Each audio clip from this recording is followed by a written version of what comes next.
BTTH Kaisar Api, episode 280. Untuk melihat video selengkapnya, sahabat bisa kunjungi playlist yang telah Sabta Novel sediakan. Yuk mari, kita berimajinasi bersama dan masuk ke alur ceritanya.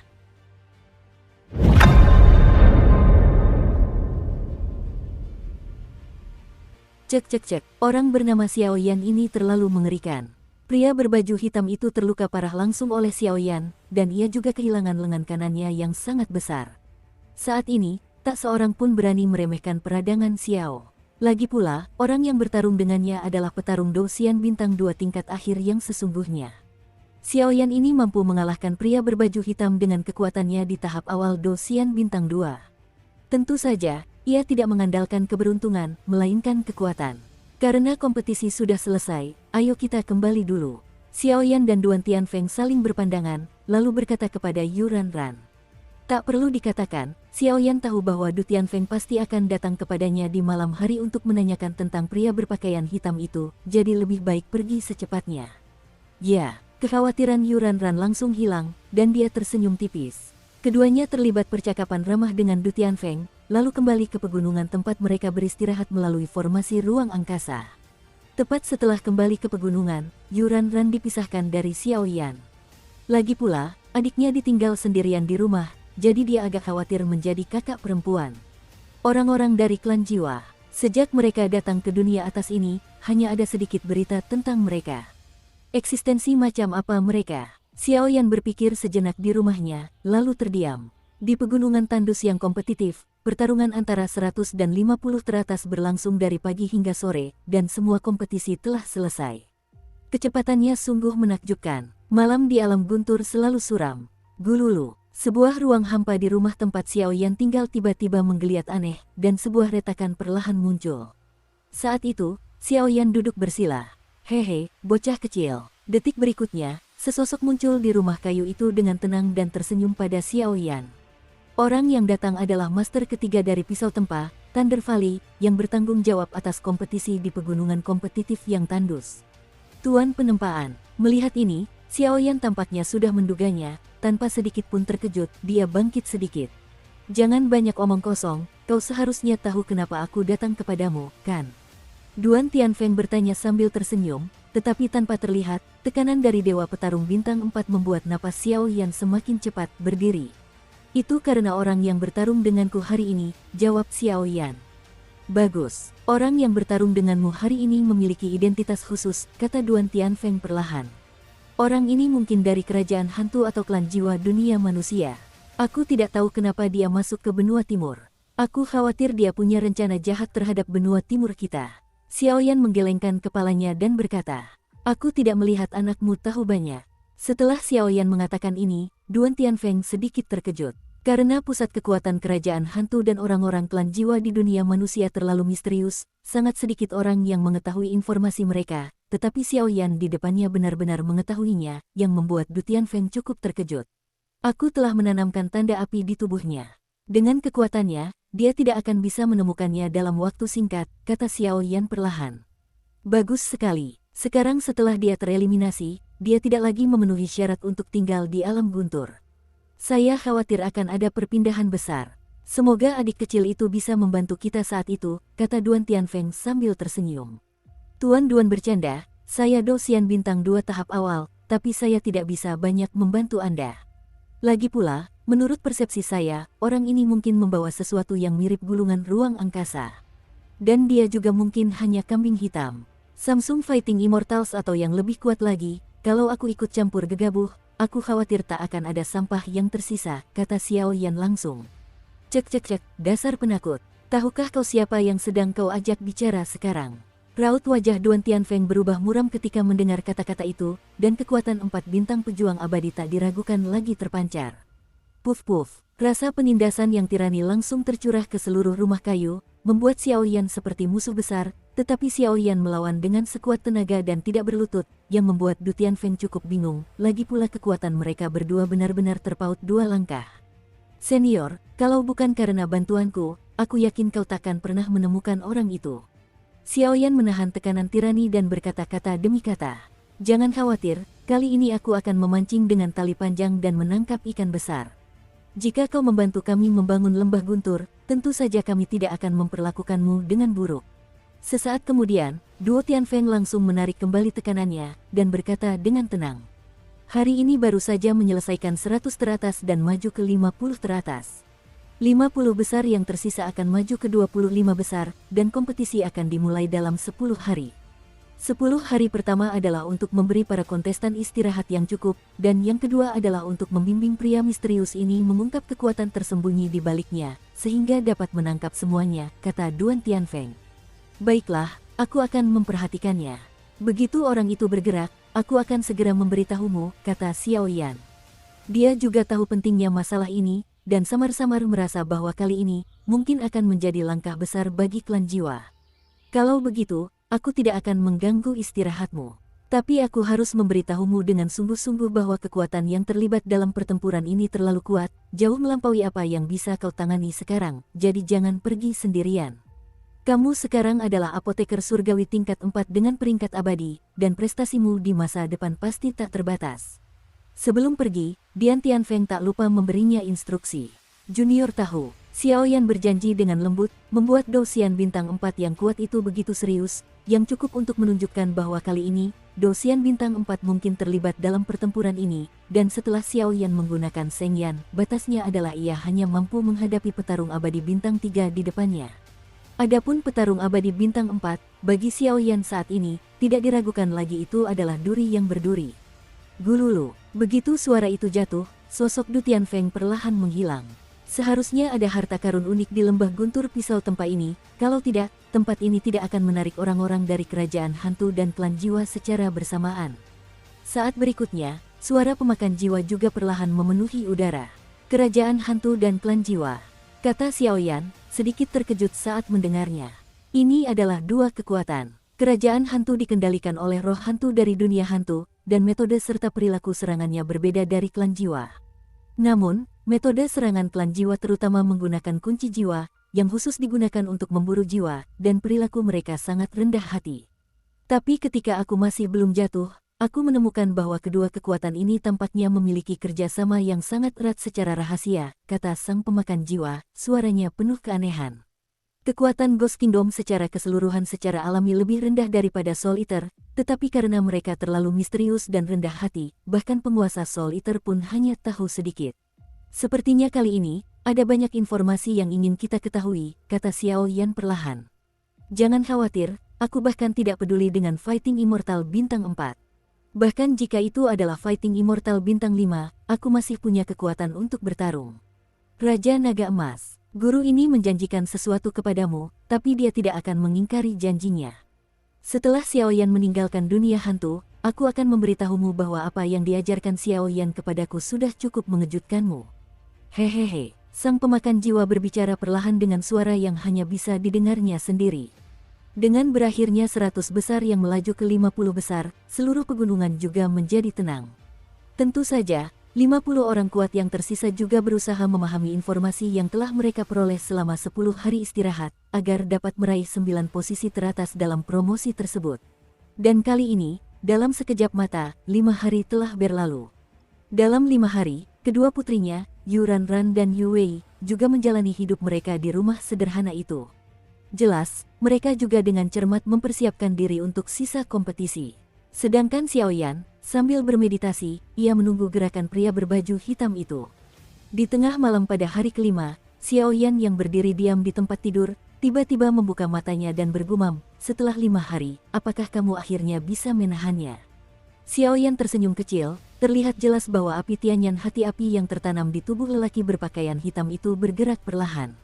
Ayo pergi. Xiao Yan tidak berhenti di situ, jubah hitam langsung menutupi seluruh tubuhnya, lalu dengan lembut mendorong pintu hingga terbuka, dan mengejar pria berbaju hitam itu mengikuti jejak api yang ditinggalkannya. Melalui kekuatan jiwa tertentu, He Duan Tianfeng memberitahunya. Di loteng di luar arena tandus, dua sosok perlahan muncul di sini. Salah satunya adalah Du Tianfeng, dan yang lainnya adalah penguasa kota Leicheng. Duan Qi Finanizi telah meninggalkan lembah guntur pedang tempa, aku khawatir dia telah tiba di alam guntur. Duan Tianfeng adalah orang pertama yang berbicara. Bagaimana mungkin Liu Qing mempermainkannya? Jika ada yang salah dengan mereka berdua, aku khawatir kita Jejak kekhawatiran tak dapat dipungkiri muncul di wajah lapar Tuan Kota Lei Cheng Jiangxiu. Karena Du Qifei adalah pewaris masa depan seluruh lembah guntur, dan Liu Qing juga merupakan sosok yang mulia dan menakutkan di tahta suci. Jika sesuatu terjadi pada mereka berdua, aku khawatir mereka berdua tidak akan bisa makan dan berjalan-jalan. Jangan khawatir, meskipun tidak ada jejak mereka yang ditemukan saat ini, tidak satu pun dari mereka yang vegetarian. Lagi pula, lembah guntur pisau tempa dijaga ketat, jadi mereka berdua bisa kabur dengan mudah. Aku khawatir itu memang niat pemilik lembah ini, kata Duan Tianfeng sambil tersenyum. Tuan Lembah, Tuan Kota Lei mendengar kata-kata itu dan merasa lega. Tabrakan. Saat berikutnya, ketika keduanya masih berbicara, kekuatan jiwa yang sunyi perlahan datang ke Du Tianfeng. Apa ini? Tuan Kota Lei mengerutkan kening. Sepertinya orang itu tidak tahan lagi. Ayo pergi, kita lihat bersama. Setelah Duan Tianfeng selesai berbicara, kedua sosok itu langsung berubah menjadi bayangan hitam dan menghilang di atas loteng. Malam hari di alam guntur, angin terasa suram dan dingin, dan pria berbaju hitam itu cukup berhati-hati sejak meninggalkan pegunungan hidup. Setelah memastikan tidak ada yang mengikutinya, ia menghadap tebing di luar pegunungan hidup.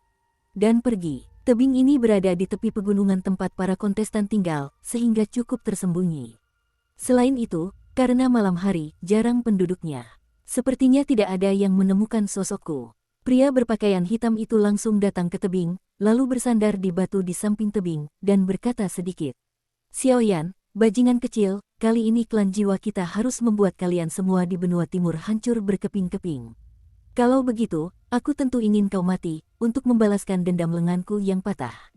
Pria berbaju hitam itu menatap ujung lengan bajunya. Udara kosong, marah. Ayo mulai, laporkan informasinya di sini, agar orang dewasa dan orang-orang dari kerajaan hantu bisa membahas solusinya bersama, kata pria berbaju hitam itu. Gulu-gulu. Sesaat kemudian, tangan pria berpakaian hitam itu menjadi hitam pekat, dan di gulungan itu, jejak rune kecil perlahan menggeliat, menakutkan seperti cacing. Gulu. Tak lama kemudian, gulungan itu sudah ada di hadapannya, perlahan membentuk gumpalan kabut hitam. Melalui kabut hitam ini, Xiaoyan merasakan ancaman mematikan. Weng Om. Sepertinya dia menyadari bahwa kabut hitam itu terlalu menyeramkan dan jahat, dan garis-garis klan di dahi Xiaoyan memancarkan jejak kekuatan lembut, menyehatkan Xiaoyan, dan Xiaoyan merasa lebih baik sekarang. Soul Mist, kau memanggil kursi ini, tapi apa yang kau perintahkan? Kelompok hitam jahat itu baru saja muncul, dan tiba-tiba berubah menjadi wajah hantu jahat yang mengerikan, dan bertanya kepada pria berbaju hitam itu. Tuanku, saya sudah tahu apa yang Anda perintahkan untuk saya lakukan. Ini peta distribusi Forget Knife Thunder Valley, Thunder City, dan Thunder World, kata pria berbaju hitam itu dengan hormat. Setelah berbicara, sebuah gulungan perlahan muncul di tangannya, dan ada jejak guntur di sekitar gulungan itu. Benda ini jelas merupakan Forget Knife Thunder. Bagaimana mungkin benda-benda di lembah itu ada di tangan orang ini? Pintu masuk ke lembah guntur pisau tempa itu misterius, dan ada banyak organ di lembah itu, belum lagi alam guntur, jadi jika tidak ada informasi yang akurat, bahkan jiwa yang kuat pun tidak akan berani menyerang dengan gegabah. Oke, kamu melakukannya dengan sangat baik. Selebihnya, klan jiwa kita akan berdiskusi dengan para petinggi kerajaan hantu. Kali ini, Dongsu, tidak perlu ada lagi. Susu, udara hitam yang aneh itu perlahan tertawa terbahak-bahak. Dengan benda ini, ditambah kekuatan mereka berdua, menghancurkan seluruh Dongsu bukanlah masalah. Begitu tawa itu berakhir, gulungan yang mencatat rahasia di dalam lembah guntur pisau tempa langsung ditelan oleh gulungan udara hitam dan lenyap. Dengan hormat, utuslah tuanmu, kata pria berbaju hitam itu dengan hormat setelah menyelesaikan semua ini. Saat berikutnya, udara hitam itu langsung berubah menjadi ketiadaan, mengembun menjadi gulungan, dan ketika kembali ke tangan pria berpakaian hitam, seolah-olah tidak terjadi apa-apa di ruang ini. Bagaimana orang ini bisa punya benda seperti itu? Bagaimana mungkin seorang ahli dosian bintang 2 akhir bisa mendapatkan benda ini dari lembah petir pedang tempa, yang bagaikan awan ahli? Xiaoyan bertanya-tanya. Sepertinya pisau tempa Thunder Valley punya ambisi besar. Gulungan itu jelas diperoleh karena kelalaian mereka yang disengaja agar pria berbaju hitam itu bisa mendapatkannya. Aku khawatir antreannya panjang sekali untuk menangkap ikan besar. Klan jiwa, kerajaan hantu, ditambah dosa, ketiga kekuatan bersatu untuk menghadapinya, aku tidak tahu siapa yang akan memenangkan kemenangan terakhir ini. Dewa pemakan jiwa tertawa. Saya harap Dongsu tidak akan begitu rentan. Xiaoyan menggelengkan kepalanya pelan, lalu berhenti berbicara, menatap pria berpakaian hitam itu. Jelaslah bahwa pria berpakaian hitam itu hendak pergi dari sini, dan Duan Tianfeng belum tiba, jadi Xiao Yan harus menghentikan pria berpakaian hitam itu sebelum Duan Tianfeng tiba. Saudari Liu Qing, di sini dan di sini. Kami mendaki dari sini dan tiba di wilayah alam guntur. Kompetisi semuanya ada di dunia guntur. Suara seperti lonceng perak perlahan datang dari bawah tebing, dan kemudian dua bayangan diam-diam menempel di tebing di bawah tebing dan naik ke atas. Putri dari Master Forest Thunder Valley Du Qifei. Sepertinya kali ini Tuhan tidak akan membantumu. Hahaha. Pria berbaju hitam itu tertawa terbahak-bahak, tampaknya langsung mengetahui identitas wanita itu. Kemudian, kecepatannya meroket, menghadapi serangan mematikan itu, menghadapi kedua wanita yang sedang memanjat tali menuju tebing. Pria berbaju hitam itu memang mata-mata intelijen. Wajar saja, ia terlalu akrab dengan tokoh-tokoh penting di lembah guntur, sehingga sekilas ia mengenali Du Qifei.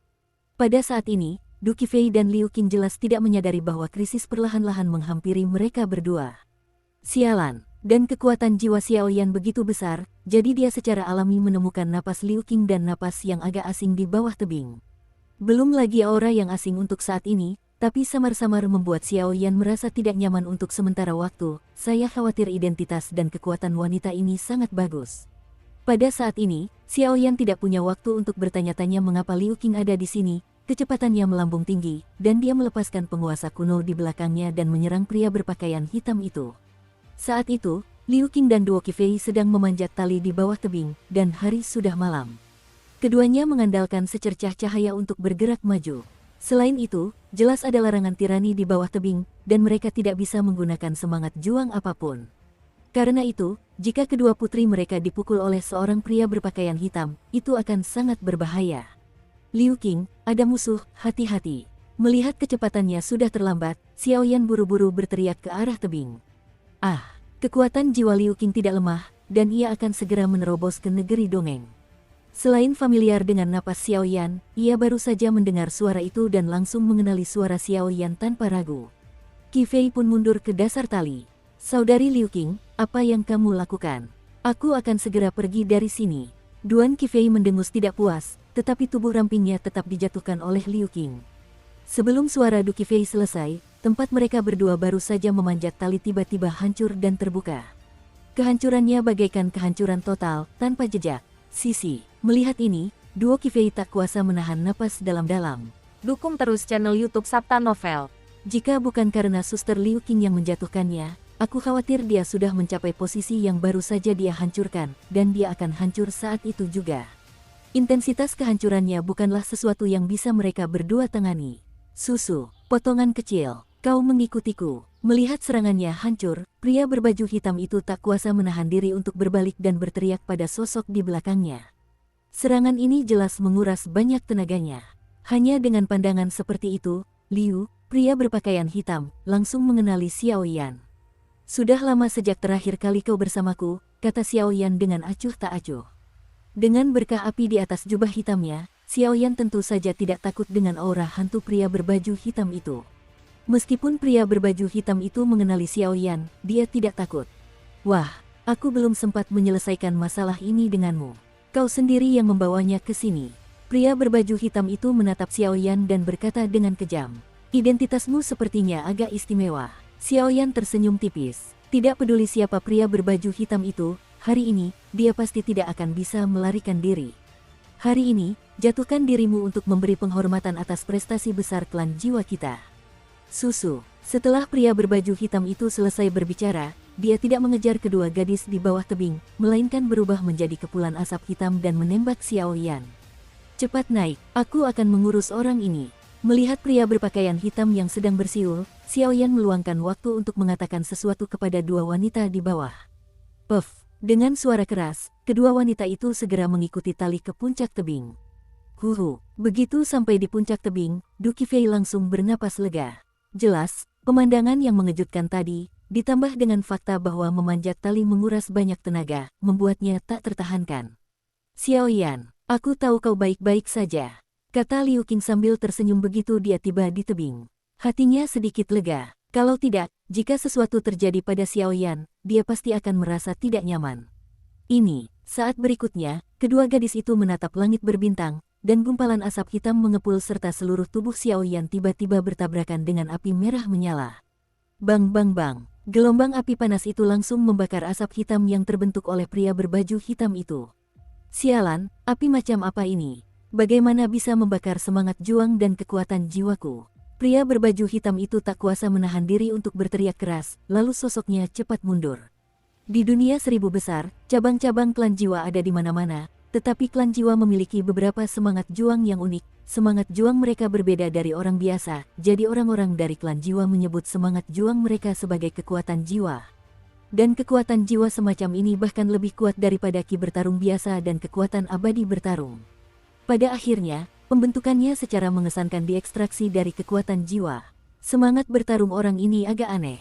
Baru di ronde pertama pertarungan sesungguhnya, Xiaoyan menyadari bahwa asap hitam yang menyelimuti pria berbaju hitam itu sebenarnya adalah semacam kekuatan khusus. Kekuatan ini jauh lebih dahsyat daripada kekuatan-kekuatan dari klan jiwa yang pernah ditemuinya sebelumnya. Jika ki pertempuran atribut api Xiaoyan tidak dibaptis oleh api suci, akan sulit untuk membakarnya. Susu, 3 rantai jiwa. Saat berikutnya, pria berbaju hitam itu tidak memberi Xiaoyan kesempatan untuk bernapas, dan di dalam kabut hitam, 3 rantai mengerikan yang dipenuhi cahaya dingin langsung muncul. Jatuh padaku. Di atas ketiga rantai itu, dengan semburan rune kecil yang menakutkan, di bawah kendali pria berbaju hitam, mereka langsung menyerang Xiaoyan. Bagian yang tajam itu benar-benar menyebabkan langit berbintang muncul. Fantastis. Panggilan. Jari keempat langit dan jari kedua. Hancurkan langit. Suara agung perlahan terdengar dari mulut Xiaoyan, lalu dendam atribut api Xiaoyan memenuhi seluruh langit berbintang. Detik berikutnya, semua api di langit berbintang tiba-tiba menyatu pada Xiaoyan. Dengan ujung jarinya, tatapan Xiaoyan acuh tak acuh, ia mengangkat telapak tangannya, jari telunjuknya terjulur, dan dengan lembut mengetuk ke arah pria berbaju hitam itu. Sabu-sabu, dengan gerakan jari yang tak terduga, sebuah jari raksasa berapi yang kejam langsung menyerang 3 rantai, yang mengandung kekuatan penghancur yang mampu menghancurkan langit berbintang. Bang bang bang, begitu keduanya menyerang, ledakan getaran memancar langsung dari pusat pertempuran, dan bahkan rantai itu pun diserang oleh jari api raksasa, dan jejak retakan terus bermunculan. Bajingan kecil, melihat ini, pria berbaju hitam itu meraung marah, dan kemudian, terlepas dari yang lain, kekuatan jiwa tirani tubuhnya dicurahkan ke dalamnya, dan cahaya di atas 3 rantai akan semakin terang. Jangan berpikir bahwa kamu akan menyuntikkan kekuatan. Huoxin tianya. Ketika Xiaoyan melihat ini, dia tidak berani menahan diri, lagi pula, kekuatan jiwa orang ini luar biasa. Bum bum bum, api yang berkobar itu langsung keluar dari tubuh Xiaoyan, lalu bagaikan air pasang, langsung menyuntikkannya ke jari api itu. Krak, dengan suara keras, di langit berbintang, serangan kebuntuan itu bagaikan batu, namun runtuh di bawah suntikan Xiaoyan Shengyan. Puff, melihat ini, jantung Hei berdebar kencang, seteguk darah hitam tiba-tiba menyembur keluar, lalu tubuhnya kehilangan napas, dan ia terbang terbalik menuju semak-semak di bawah tebing.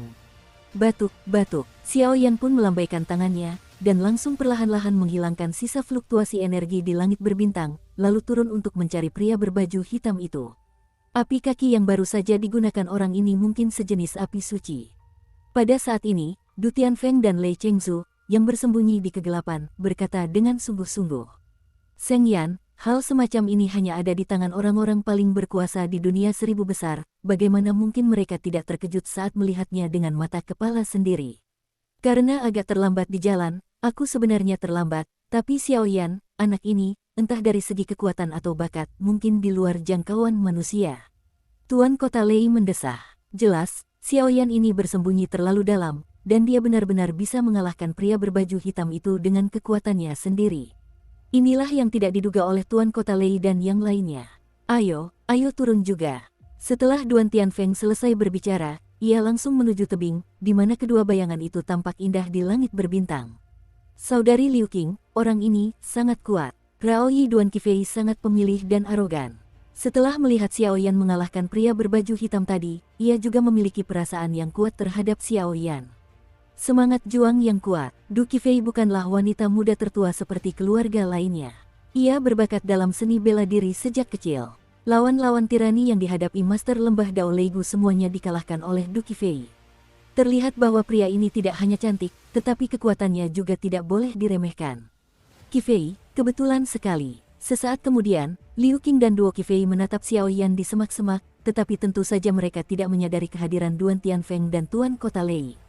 Setelah sampai di belakangnya, ia membuka mulutnya sedikit dan suaranya penuh celaan. Du Qifei mendengar kata-kata itu, tetapi merasa suaranya agak familiar, lalu menoleh sedikit. 5. Kakak kelima. Begitu dia menoleh, seolah-olah baru saja melihat monster, wajahnya berubah sangat buruk rupa, dan dia berteriak dengan enggan. Tuan muda ketiga, Qifei adalah. Dan Liu Qing juga sedikit menoleh, menatap mata Duan Tianfeng yang marah, dia tidak bisa menahan diri untuk membelanya. Liu Qing, kau tamu kehormatanku dari lembah guntur, tapi Qifei tidak bisa mengikutimu seperti ini, kata Duan Tianfeng dengan wajah serius dan kata-kata yang tegas. Saudara kelima, kumohon, jangan beritahu ayahku tentang ini. Duan Qifei juga hantu yang cerdik. Melihat Duan Tianfeng tidak berniat melakukan apapun, ia langsung berlari menghampiri. Ia memegang lengan baju Duan Tianfeng dengan tangan gioknya dan bergoyang ke kiri dan ke kanan, seolah-olah genit pada umumnya. Di masa lalu, Du Qifei juga melarikan diri dari lembah guntur pedang tempah, tetapi setiap kali dia ditemukan, dia ditangkap tanpa mengatakan sepatah kata pun, dan kali ini dia menemukan bahwa dia melarikan diri, tetapi dia tidak melakukan apa-apa, jadi Du Qifei tahu bahwa ada drama. Kau adalah masa depan lembah guntur penempa pisau kami. Jika kau membuat kesalahan, bagaimana kami bisa menjelaskannya kepada kakak? Du Tianfeng tak kuasa menahan diri untuk berkata. 5 pengurus pisau tempa Leigu, kepala suku dan wakil kepala suku, serta kepala keluarga pertama, kedua, ketiga, dan ketiga. Kelima orang ini memiliki hubungan yang sangat akrab. Mereka adalah teman Moni, jadi mereka bersaudara. Oleh karena itu, ketiga kepala keluarga Tianfeng secara alami adalah saudara kelima Qifei yang ditempa. Kakak kelima, jangan khawatir. Aku sudah belajar banyak, dan aku tidak akan malu dengan lembah petir penempa pedang kita. Du Qifei tak kuasa menahan tawa ketika melihat adik kelima begitu pandai berbicara. Sabu-sabu, Tuan Duan Tianfeng, kalian agak terlambat kali ini. Xiao Yan muncul dari kejauhan, dengan pedang merah menyala di tangannya, melingkari sosok pria berbaju hitam itu. Bagaimana kabar orang ini? Tanya Tuan Kota Lei. Kamu masih punya satu napas. Xiao Yan tersenyum. Kau masih harus berpartisipasi dalam kompetisi, serahkan urusan ini pada kami, kata Duan Tianfeng, lalu mengambil pria berpakaian hitam itu dari tangan Xiao Yan, dan mendapati bahwa dia benar-benar masih bernapas. Peta distribusi lembah guntur pedang tempa, alam guntur, dan kota Lei sudah dia sebarkan, kata Xiao Yan dengan suara rendah. Itu sesuai rencana, kata Duan Tianfeng perlahan sambil mengedipkan mata pada Xiao Yan. Cek. Xiao Yan merasa lega setelah mendengar ini. Kakak kelima, orang ini. Du Qifei yang ada di sampingnya memandang Duan Tianfeng dan Xiao Yan seperti teman dekat dan tak dapat menahan rasa ingin tahunya. Anda harus tahu bahwa saudara laki-lakinya yang kelima, Duan Tianfeng, biasanya tidak tersenyum, tetapi sekarang penampilan ini sangat langka. Hehe, izinkan aku memperkenalkanmu. Ini adalah kontestan kompetisi ini, Xiao Yan.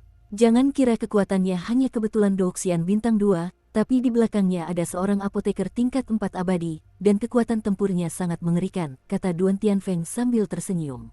Apoteker tingkat 4 tingkat abadi. Duan Qifei mendengar kata-kata itu, lalu mulai menatap Xiao Yan dengan saksama. Usia Xiao Yan hampir sama dengannya. Di usia seperti itu, ia mampu mencapai peringkat keempat alkemis surgawi peringkat abadi, yang cukup untuk menunjukkan kekuatan dan bakat mengerikan pria ini, dan prestasinya di masa depan tak terbatas. Duan Qifei melihat sosok penguasa hitam besar di belakang Xiao Yan. Penguasa hitam itu mengandung penindasan yang sangat tirani, dan tatapan mata Xiao Yan yang dalam serta wajah yang agak tampan membuat Duan Qifei sedikit terkejut.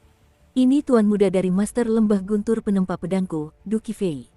Du Tianfeng pun memperkenalkan sambil tersenyum. Ternyata dia tuan muda. Xiao Yan sedikit terkejut mendengar kata-kata itu. Ia jelas tidak menyangka bahwa wanita ini sebenarnya adalah putri penguasa Lembah Guntur. Saya melihat 3000 sutra biru milik Du Qifei menjuntai, mata besarnya yang berair, kulitnya yang putih yang dapat hancur jika dipukul, dan sosoknya yang ramping, cukup menarik perhatian. Ini Liu Qing, tamu lembah guntur penempa pisau kami. Sesaat kemudian, Duan Tianfeng memperkenalkan diri. Dia dan aku, kami sudah saling kenal sejak lama. Liu Qing tak kuasa menahan senyum tipis ketika mendengarnya. Sudah lama sekali, Xiao Wenyan tiba-tiba tertawa. Kalian benar-benar beruntung, kata Liu Qing sambil tersenyum. Saat itu, situasinya mendesak, tidak ada cara lain, kata Xiao Yan sambil menggaruk kepalanya.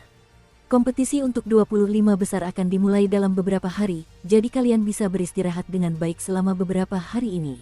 Qi Fei, Liu Qing, jika kalian ingin berpartisipasi dalam kompetisi, maka mulailah langsung dari tahap kedua. Duan Tianfeng menatap ketiga pemuda di depannya dan tak kuasa menahan diri untuk berkata, "Terima kasih, kakak kelima." Du Qifei tak kuasa menahan rasa gembiranya saat mendengar ini. "Kita masih punya urusan penting. Kita harus kembali dulu. Kamu juga harus hati-hati." Tuan Kota Lei tak lupa memberi instruksi sebelum pergi. Ya, ketiga Xiaoyan juga saling memandang dan mengangguk. Sedangkan untuk orang-orang berpakaian hitam dari klan jiwa, lingkup keterlibatannya jelas terlalu luas, jadi lebih aman menyerahkannya pada Fourth Blade Lei Gu untuk menanganinya daripada menginterogasi Xiaoyan sendiri. Huhu, begitu suara itu berakhir, Du Tianfeng dan Tuan Kota Lei pergi bersama pria berbaju hitam itu, tampaknya bersiap untuk menginterogasinya. "Ayo pergi juga, kalau tidak, pertempuran di sini tidak akan bagus jika Yu Bo menarik orang lain," kata Xiaoyan. Ya, Liu Qing dan Duo Qifei mengangguk pelan, lalu mengikuti Xiaoyan dan langsung kembali ke gunung tempat para kontestan tinggal. Mereka mencari tempat tinggal sesuka hati, dan kedua gadis itu pun duduk. Namun, orang-orang yang menempa lembah guntur tidak tahu bahwa kali ini konspirasi itu bukan hanya milik klan jiwa dan kerajaan hantu, tetapi juga keterlibatan kekuatan dosa. "Saya khawatir badai berdarah akan segera datang." 10 hari berlalu dengan cepat. Hari ini adalah hari bagi 25 peserta teratas untuk maju. Pada hari ini, Xiaoyan bangun pagi-pagi, membuka pintu, dan berjalan menuju tempat tinggal Yuran Ran.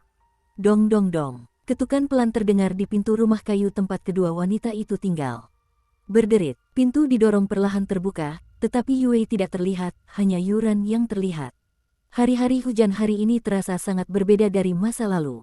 Rok yang ditata rapi menonjolkan lekuk tubuh dengan tajam dan jelas, bahkan tubuhnya pun tampak sempurna, aroma elegan tercium di hidung, dan riasan yang dipersiapkan dengan cermat tampak sangat indah. "Ayo pergi." Yuran Ran tersenyum kecil, lalu menutup pintu. Yuran Ran tentu tahu bahwa hal itu mustahil baginya dan Xiaoyan, tetapi perempuan pada dasarnya menyukai keindahan. Meskipun mustahil memiliki masa depan, menghargai masa kini juga merupakan pilihan yang baik. Ya, Xiaoyan mengangguk, lalu mereka berdua berjalan menuju formasi teleportasi luar angkasa. "Hei, bukankah ini Xiaoyan?" Liu Qing dan Du Qifei juga bangun pagi hari ini untuk menonton babak pertama kompetisi. Kedua gadis itu juga menyamar dan terlihat seperti dua gadis. Seorang pria dengan sedikit sentuhan feminin. Kemana? Liu Qing sebenarnya tidak mau ikut, tetapi ia tidak tahan dengan usaha keras Qifei, jadi ia setuju untuk mengikutinya ke pegunungan terpencil untuk menyaksikan gaya bertarung para petarung kuat lainnya. Wanita itu, mata indah Liu Qing berkedip sedikit, memperhatikan Xiaoyan dan seorang wanita berjalan menuju formasi ruang angkasa sepanjang jalan, berbicara dan tertawa sepanjang jalan, dan tidak bisa menahan menunjukkan sedikit pun kecemburuan. "Ayo pergi juga." Sambil mendengus dingin, kedua gadis itu segera mengikuti, menuju pegunungan tandus yang kompetitif. Weng berdengung. Hanya dalam beberapa menit, semua orang berkumpul di pinggiran pegunungan kompetisi yang tandus, menunggu dimulainya kompetisi. Liu Qing, Duan Qifei, Xiaoyan hanya mendongak dan melirik kerumunan, lalu tiba-tiba menemukan sosok yang baru dilihat Ergu beberapa hari yang lalu. Kekuatan jiwa Xiaoyan yang luar biasa memberikan kenangan yang tak terlupakan bagi Xiaoyan, jadi apapun yang dilakukan Liu Qinger, betapapun ia menyembunyikannya, ia tak bisa lepas dari tatapan tajam Xiaoyan. Belum lagi cara kedua wanita itu menutupinya sangat ceroboh, bahkan orang biasa pun tak bisa menipunya. "Ada apa?" Yuran Ran bertanya sedikit. "Tidak apa-apa, aku bertemu dua kenalan," kata Xiaoyan sambil tersenyum. "Apakah kamu ingin mampir dan menyapa?" tanya Yuran Ran. "Tidak perlu, kompetisi akan segera dimulai, jadi mari kita fokus menghadapinya. Lagi pula, kompetisi ini tidak semudah itu," kata Xiaoyan. Boom, suara Xiaoyan baru saja jatuh. Tiba-tiba, di tengah pegunungan tandus yang penuh persaingan, sebuah kehampaan perlahan menggeliat, dan kemudian sosok Forging Tianfeng perlahan muncul. "Hari ini adalah kompetisi untuk 25 teratas. Tapi ada kabar buruk yang ingin kukatakan padamu." Du Tianfeng baru saja muncul, dan suaranya yang tegas langsung memenuhi seluruh arena, disertai aura tiraninya. "Ada berita apa?" Mendengar ucapan para pemain kuat yang berpartisipasi dalam kompetisi, mereka tak kuasa menahan diri untuk saling berpandangan, dan sedikit rasa gelisah muncul di hati mereka. Karena alasan khusus, pada tahap pertama kompetisi, hanya 9 teratas yang bisa lolos ke rasio 4 benua. Duan Tianfeng berbicara dengan lembut, suaranya penuh keagungan yang tak terbantahkan. Brengsek, hanya saja tebakannya benar. Sepertinya satu-satunya yang hilang, saya khawatir itu ditempati oleh bagian dalam pisau tempat Thunder Valley. Biarkan Thunder Valley si penempa pisau, yang selalu adil dan tegas, melakukan ini. Saya khawatir orang itu telah memberikan kontribusi yang sangat luar biasa bagi seluruh Thunder Valley si penempa pisau. Sosok-sosok yang hadir tak kuasa menahan diri untuk mengatakan apa yang Anda katakan. Tercengang, Du Qifei dan Liu Qing, yang baru saja tiba di arena, tak kuasa menahan diri untuk saling berpandangan ketika mendengar kata-kata itu. Jelas, satu-satunya tempat ini diberikan langsung kepada Liu Qing. Bagaimanapun, tubuh utama lembah guntur penempa pedang telah disiksa oleh kekuatan klan jahat asing, dan Liu Qing, sebagai murid tingkat tinggi tahta suci, memiliki identitas dan kekuatan yang baik. Selain mengembangkan sistem cahaya, ia memiliki banyak pengaruh pada klan jahat asing. Karena pengekangan tirani, maka untuk menekan kejahatan bagi penguasa lembah guntur penempa pisau, saya baru saja pindah ke tempat seperti itu. Sepertinya setelah tahap pertama kompetisi ini, aku harus mencari Xiao Yan lagi untuk melihat apakah aku bisa meminjam Seng Yan. Lagi pula, hanya Seng Yan yang bisa sepenuhnya mengeluarkan semua yang ada di tubuh Master Gu, kata Duan Tianfeng tak kuasa menahan diri. Karena tidak ada yang keberatan, mari kita mulai promosi 25 teratas. Ayo, pengundian, kata Du Tian, masih mengambang di pegunungan yang kompetitif. Boom, tepat saat Du Tianfeng selesai berbicara, sebuah kotak kayu besar tiba-tiba muncul. Kali ini, kotak kayu itu berbeda dari sebelumnya. Ia menggunakan kekuatan jiwa yang sangat tirani untuk mengisolasinya. Ia hanya bisa mengandalkan keberuntungan untuk mengundi dengan cara yang paling primitif, dan tidak bisa menggunakan kekuatan lain. Forage Dao Leigu melakukan ini untuk memastikan keadilan permainan. Lagi pula, kali ini, dan sisanya adalah beberapa pemain kuat. Birun No. 2. Xiao Yan tentu saja tidak terlalu khawatir. Ia langsung mengangkat pisaunya dan menurunkan tangannya, lalu langsung mendapatkan kartu pertandingannya sendiri. Aku Birun No. 1. Tangan Giok Yuran berkedip sedikit dan tersenyum pada Xiao Yan. Para petarung hebat yang tersisa pada dasarnya adalah mereka yang kekuatannya melebihi tahap awal petarung abadi bintang 2, dan bahkan sebagian besar dari mereka berada di tahap tengah petarung abadi bintang 2. Biru nomor 1 versus putih nomor 1. Dua pemain, silakan masuk. Suara Du Tianfeng terdengar, dan ia segera keluar dari pegunungan kompetisi dan menuju ke pinggiran untuk mengambil alih ketertiban kompetisi. Hati-hati, Xiao Yan memberi instruksi. Jangan khawatir, aku sedikit lebih kuat dari yang kau kira. Setelah Yuran selesai berbicara, dia langsung terbang ke pegunungan persaingan, siap untuk mulai bertarung. Keduanya baru saja masuk ke pegunungan persaingan. Langsung melayang di atas pegunungan, tidak ada terburu-buru untuk bergerak. Hei, dia benar-benar cantik, aku benar-benar terkejut. Orang yang bertarung melawan Yuran Ran adalah Bingling dari Aula Jiwa Es di antara 8 kekuatan utama di Lei Cheng. Berhenti bicara omong kosong, atau tunjukkan kekuatanmu yang sebenarnya. Kalau tidak, kata Yuran Ran kepada Bingling dari ketinggian di bawah 0. Kekuatan Yuran Ran dan Bingling sama-sama berada di tahap akhir dua dewa pertarungan bintang. Kekuatan mereka sama, hanya atribut mereka yang berbeda. Hujan deras berkekuatan angin, sedangkan Mausolem Es berkekuatan es. Sulit untuk mengatakan mana yang lebih kuat atau lebih lemah. Bukankah sayang jika gadis cantik nan menarik itu dilenyapkan olehku? Bukan berarti kau harus mengaku kalah secepatnya dan menjadi gadis kelas 2ku, agar aku bisa menghancurkan bunga-bunga. Raut wajah Bingling menunjukkan sedikit kedengkian. Anak tak tahu malu, matilah. Kelompok elang angin. Diprovokasi seperti ini, Yuran Ran sama sekali tidak marah, tetapi alih-alih berbicara omong kosong dengan Bingling, dia langsung melancarkan serangan tirani. Kician yang penuh dendam perlahan terbentuk di sekujur tubuhnya, dan lingkaran badai cian berukuran sekitar 100 kaki tiba-tiba muncul di kehampaan, dan suara elang terus bergema di atas pegunungan. Maju. Detik berikutnya, di bawah kendali halus Yuran, badai cian berubah menjadi elang setinggi 100 meter, melesat menuju Mausolem Es. Momentumnya begitu kuat hingga menggetarkan ruang dengan sebuah suara. Suara angin yang pecah.